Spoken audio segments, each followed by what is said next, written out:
నమ్మకం అమ్మ లాంటిది. మా మీద మీ నమ్మకం మిమ్మల్ని తప్పకుండా అమ్మని చేస్తుంది.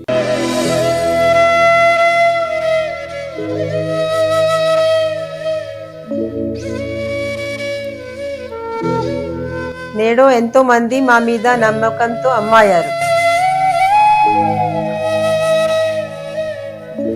మీకోసం అమ్మతనం ఎదురు చూస్తుంది. వివరాలకు సంప్రదించండి. Kiran infertility centre, Hyderabad, Bengaluru, Chennai, Delhi. మనం ఈరోజు చెప్పుకోబోయే టాపిక్ శత్రువులు మనకి పెరుగుతూ ఉంటారు.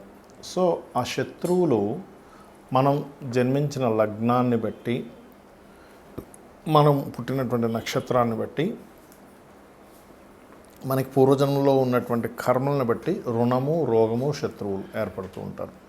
మరి ముందుగా మీరు మేష లగ్నంలో పుట్టారనుకుందాం. సింహం వారికి కనుక చూసుకున్నట్లయితే ప్రధానంగా మీకు పూర్వజన్మ కర్మ మూలంగా ఏర్పడే శత్రువులు ఎవరైతే ఉన్నారో వాళ్ళు ఏ రూపంలో వస్తారు, అదేవిధంగా వాటిని తగ్గించుకోవాలంటే ఏం చేయాలి అనేటువంటి పూర్తి అంశాలు, ప్రతి గ్రహం వల్ల వచ్చేటువంటి ఇది, దానికి దానాలు ఏమి ఇవ్వాలనేటువంటి పూర్తి అంశాలు నేను వీడియో ఎండింగ్ వరకు చెప్పాను. వీడియో ఎండింగ్ వరకు చూస్తే మీకు తెలుస్తుంది. అయితే ఈ యొక్క అంశాలు చెప్తుంది నేనైనప్పటికీ చెప్పిస్తుంది సాక్షాత్ లలితా అమ్మవారిగా భావిస్తూ, ఆ లలితాంబిక అమ్మవారి యొక్క అనుగ్రహం మీకు పరిపూర్ణంగా కలగాలని మనస్ఫూర్తిగా కోరుకుంటూ, ప్రధానంగా ఇక్కడ ఏంటంటే గుర్తుపెట్టుకోవాల్సిన అంశం, ఈ సింహము అనగానే లాయల్టీ, చాలా లాయల్గా ఉండడం, ఇవన్నీ జరుగుతూ ఉంటాయి. అయితే సింహలగ్నం వారికి ఎప్పుడైతే వివాహము లేదా వివాహం తర్వాత నుంచి శని కనుక బాగున్నాడు అనుకోండి, ఉదాహరణకంటే శని విపరీత రాజయోగాలు ఇట్లా ఉన్నాడు అనుకోండి, మీకు వివాహం తర్వాత నుంచి ఒక లైఫ్ టర్న్ అవుతుంది. గుర్తుపెట్టుకోండి. పార్ట్నర్స్తో ఉంటుంది కొంత రుణము, life partner or business partner. And ఇంకోటి ఏంటంటే బిజినెస్లు, అంటే మీరు పూర్వజన్మలో ఉండే కర్మ శత్రువు రూపంలో ఎక్కడ మారుతుంది అంటే, తెలియకుండా, చూడకుండా, సరిగ్గా అవగాహన లేకుండా, సరిగ్గా అర్థం చేసుకోకుండా ఎప్పుడైతే వ్యాపారంలోకి వెళ్తారో తద్వారా శత్రువులు ఏర్పడతారు.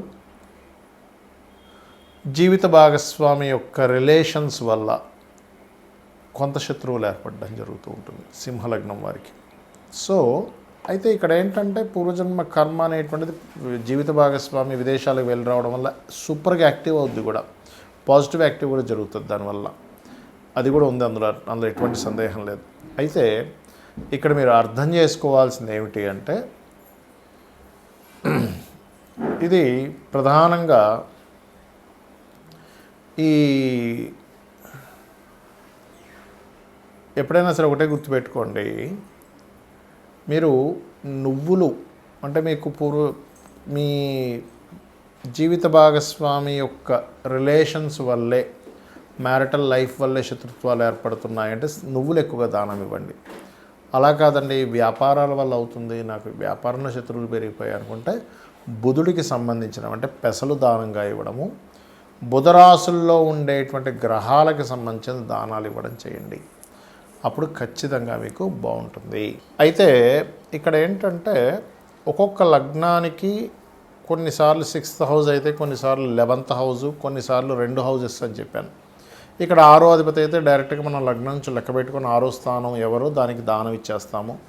11వ స్థానం అయితే 11వ అధిపతి ఎవరో దానాన్ని ఇస్తాము. అయితే ఇక్కడ మెయిన్ పాయింట్ ఏంటంటే ఇది లగ్నం నుంచే చూసుకోండి. లగ్నము తెలియదు అనుకునేటువంటి వారు రాశి జోలికి వెళ్ళొచ్చు, అందులో ఎటువంటి సందేహం లేదు. అయితే ఇక్కడ ఇప్పుడు ఒక్కొక్క గ్రహం వల్ల కూడా ఒక్కో రకంగా వస్తూ ఉంటుంది. ఇప్పుడు రవి ఉండి పాడయ్యాడు అనుకోండి, తండ్రి మూలంగానే రుణము, తండ్రి మూలంగానే అప్పులు. అదే రవి ఉండి బాగున్నాడు, ఎగ్జాల్టెడ్ హౌస్ అయింది అది. అంటే ఉదాహరణకి ఎలా అంటే ఇప్పుడు వృశ్చిక లగ్నం అయింది అనుకోండి, వృశ్చిక లగ్నానికి 6th హౌస్లో రవి ఈజ్ ఎగ్జాల్టెడ్, పాడవలేదు. అప్పుడేమవుతుంది, ఆయన వల్లనే మీకు బాగుంటుంది కూడా లైఫ్, అంటే ఆయన సపోర్ట్ వల్లే బాగుంటుంది. ఇక్కడ ఎంతసేపు రుణము అంటే మనం రుణపడున్నామా, మనకు రుణపడున్నారా ఈజ్ మోస్ట్ ఇంపార్టెంట్ థింగ్. ఇలా ఎప్పుడైతే మనకు రుణపడున్నారు అనేటువంటిది ఎగ్జాల్టెడ్ ప్లానెట్స్ వల్ల వస్తాయి. ఎప్పుడైతే ఇప్పుడు ఎగ్జాంపుల్ అదే శని ఉన్నాడు అనుకోండి, వృశ్చిక లగ్నానికి 6లో శని ఉన్నాడు అనుకోండి, పని వాళ్ళు అంటే వీళ్ళ కింద వర్క్ చేసేటువంటి వర్కర్స్ వల్ల వీళ్ళు ఎక్కువ స్ట్రెస్ అవుతూ ఉంటారు. వాళ్ళ వల్ల ఇలా అవ్వడం, డిస్టర్బెన్సెస్ అవ్వడం, ఇవన్నీ కూడా జరుగుతూ ఉంటాయి అట్లా. అయితే ఇక్కడ ఏంటంటే మెయిన్గా గమనించవలసినటువంటిది, ఇక్కడ ఎప్పుడైతే మీకు రవి ఉండి పాడయ్యాడు అప్పుడు గోధుమలు దానంగా ఇవ్వండి. కేజీంబావు గోధుమలు, రెడ్ కలర్ క్లాత్. ఫస్ట్ అయితే 7 వీక్స్ ఇవ్వండి. వీలైనంత మటుకు సూర్య ఆలయాలకు వెళ్ళండి. తండ్రి యొక్క బ్లెస్సింగ్స్ తీసుకోండి. ఎందుకంటే వాళ్ళతోనే గొడవలు కూడా ఉంటాయి, వాళ్ళతోనే వాళ్ళ మూలంగానే లేదా వాళ్ళ బంధువర్గం మూలంగానే వస్తూ ఉంటుంది. అయితే బంధువర్గం మూలంగా రావాలంటే ఎక్కువగా బుధుడు పాడవాలి 6వ స్థానంలో. 6లో కానీ 11లో కానీ బుధుడు పాడైతే అది 11వ స్థానం కూడా పాప అయితే, శుభుడైతే కాదు, పాపై పాడైతే కనుక ఖచ్చితంగా బంధువర్గాలు అప్పుల వల్లే వస్తూ ఉంటాయి. అప్పుడు ఏంటి, పెసలు ఇవ్వండి. ఒకవేళ చంద్రుడు పాడయ్యాడు, 6వ స్థానంలో ఉన్నాడు లేదా 11వ స్థానంలో ఉండి పాడయ్యాడు, అప్పుడు బియ్యము దానంగా ఇవ్వండి. ప్లస్ గోవులకి కాస్త మీరు ముల్లంగి తినిపించండి, ఖచ్చితంగా బాగుంటుంది. అలా కాకుండా కుజుడు పాడయ్యాడు అనుకోండి, కుజుడు ఎక్కడ పాడవుతాడు, కర్కాటకంలో పాడవుతాడు. అంటే కుంభలగ్నం వాళ్ళకి అవుతుంది కుజుడు మెయిన్గా పాడవడం. లేదా పాపగ్రహాలతో కలిసి ఉంటే అది ఎనీ లగ్న 6th హౌస్లో కనుక పాపగ్రహాలతో కలిసి ఉన్నాడు కుజుడు, దాన్ని ఆటోమేటిక్గా పాడైనట్టు అర్థం. ఒక్కొక్కసారి డైరెక్ట్గా కలవు గ్రహాలు, ఇండైరెక్ట్గా ఒక్కోసారి. ఎలా అంటే ఇప్పుడు కుంభలగ్నం వారికి సర్వసాధారణంగానే మనకి ఈ చంద్రుడు 6వ అధిపతి అవుతాడు, సో తల్లితో ఉంటుంది. కానీ సమ్టైమ్స్ ఆ చంద్రుడు చూడడానికి బాగానే ఉన్నాడు కదా అనిపిస్తుంది, కానీ దృష్టి కూడా ఉంటుంది. అంటే ఇక్కడ మనం కన్సిడర్ చేయాల్సింది ఏంటంటే దృష్టి ఎలా ఉంది, దాని మీద గోచారం యొక్క గ్రహాల యొక్క స్థితి ఎలా ఉంది ఈజ్ మోస్ట్ ఇంపార్టెంట్, గుర్తుపెట్టుకోండి.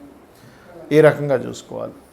అదేవిధంగా మరొక విషయం ఏంటంటే ఇక్కడ గమనించినట్లయితే ఈ చంద్రుడు మరియు అదేవిధంగా ఏదైతే బుధుడు ఉంటాడో, చంద్రుడు ఉన్నాడో, ఇందాక చెప్పినట్టుగా బంధువర్గం వారు అండ్ అట్లాగే పెసలు దానంగా ఇవ్వడం, బియ్యం దానంగా ఇవ్వడం చేయాలి. ఒకవేళ సమ్టైమ్స్ గురువు ఉంటాడు పాడైపోయి, అది కూడా ఇప్పుడు మకర రాశిలో గురువు అనుకోండి నీచపడ్డాడు, లేదా గురుచండాల యోగంలో లేదా పాపగ్రహాలతో ఉన్నాడు, అప్పుడు గురువు పాడయ్యాడు అని అర్థం. అప్పుడు ఏం చేయాలి అంటే సింపుల్గా ఏం లేదు. ఇక్కడ మీరు ఏంటంటే ఇలా ఉన్నప్పుడు శనగలు దానంగా ఇవ్వడం, దత్తాత్రేయుడు యొక్క ఆరాధన చేయడం, గోవులకి అరటికాయలు తినిపించడం చేస్తూ ఉండండి. అదేవిధంగా శుక్రుడు అనుకోండి, స్త్రీల ద్వారా వస్తూ ఉంటుంది ఎక్కువగా ఇబ్బంది, శత్రుత్వాలు కానీ సుఖ వ్యాధులు రావడం కానీ జరుగుతూ ఉంటుంది. అలాంటప్పుడు బొబ్బర్లు దానంగా ఇవ్వండి. సమ్టైమ్స్ శని వల్ల వచ్చినప్పుడు మాత్రం ఇది ఎక్కువగా రోగం మీద ఎఫెక్ట్ చూపిస్తుంటుంది. హెల్త్ బాగోలేదు, హెల్త్ వల్ల ఇబ్బంది పడ్డాము, హెల్త్ వల్ల ఎక్కువ స్ట్రెస్ అవుతున్నాము, ఇటువంటివన్నీ కూడా మీరు చూస్తూ ఉంటారు. ఇక రాహు గనకైతే కనబడదు, రీజన్ తెలియదు, రీజన్ అర్థం కాదు, కాబట్టి అట్లా ఉంటుంది.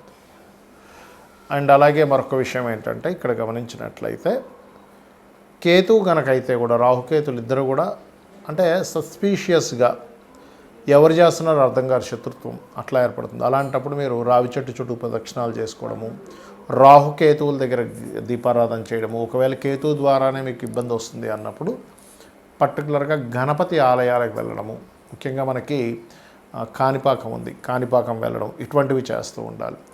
ఈ రకంగా కనుక మీరు చేస్తున్నట్లయితే ఖచ్చితంగా ఈ శత్రు బాధల నుంచి తప్పించుకోగలుగుతారు. బికాజ్ ఆఫ్ మనకేంటంటే మన చుట్టూనే శత్రువులు వస్తారంటే ఎలాగ తండ్రి, తల్లి, బంధువర్గం రూపంలో, ఫ్రెండ్స్ రూపంలో, కొలిక్ రూపంలో మనం వాళ్ళకి రుణపడి ఉన్నాం, వాళ్ళతో మనం పూర్వజన్మలో శత్రుత్వాలు పెట్టుకున్నాం, ఆ శత్రుత్వం తీర్చుకోవడానికి వచ్చారు. దీన్ని మనం గొడవ పెట్టుకోకూడదు, దాన్ని అర్థం చేసుకొని వీలైనంత మట్టుకు చర్చలతో తగ్గించేసుకోవాలి. అప్పుడే ఈ రెమెడీ చేసుకోవడం ద్వారా మీకు ఈ ప్రాబ్లమ్స్ అనేటువంటివన్నీ కూడా క్లియర్ అవ్వడం జరుగుతుంది, గుర్తుపెట్టుకోండి. సమ్ టైమ్స్ కొంతమందికి దానం ఇవ్వలేని పక్షంలో గోవుకి తినిపించవచ్చు, అయితే నువ్వులు మాత్రం తినిపించొద్దు. నువ్వుల ప్లేస్లో బెల్లము తినిపించవచ్చు. కొన్నిసార్లు తల్లిదండ్రులు ఇవ్వచ్చు ఈ దానాలు పిల్లల విషయంలో, అంటే పిల్లలకి హెల్త్ ఇష్యూ బాగాలేదు, తల్లిదండ్రులు ఇవ్వచ్చు. పిల్లలకి శత్రుత్వాలు పెరుగుతున్నాయి, తల్లిదండ్రులు ఇవ్వచ్చు. బట్ ఇక్కడ ఏంటంటే దీనికి మంత్రం కూడా ఉంటుంది. ఓం కర్పూర వీటి కామోద సమాకర్ష దిగంతరాయ నమః అని చేసుకోండి. అదేవిధంగా తూర్పు వైపు, ఇంట్లో లైట్ గ్రీన్ కలర్ తూర్పు వైపు వేసి అక్కడ రాముడి యొక్క పట్టాభిషేకం బొమ్మ గనక పెట్టినట్లయితే ఖచ్చితంగా మీకు ఈ శత్రు సంబంధించిన విషయాలని కూడా తగ్గుతాయి. శ్రీమాత్రే నమః.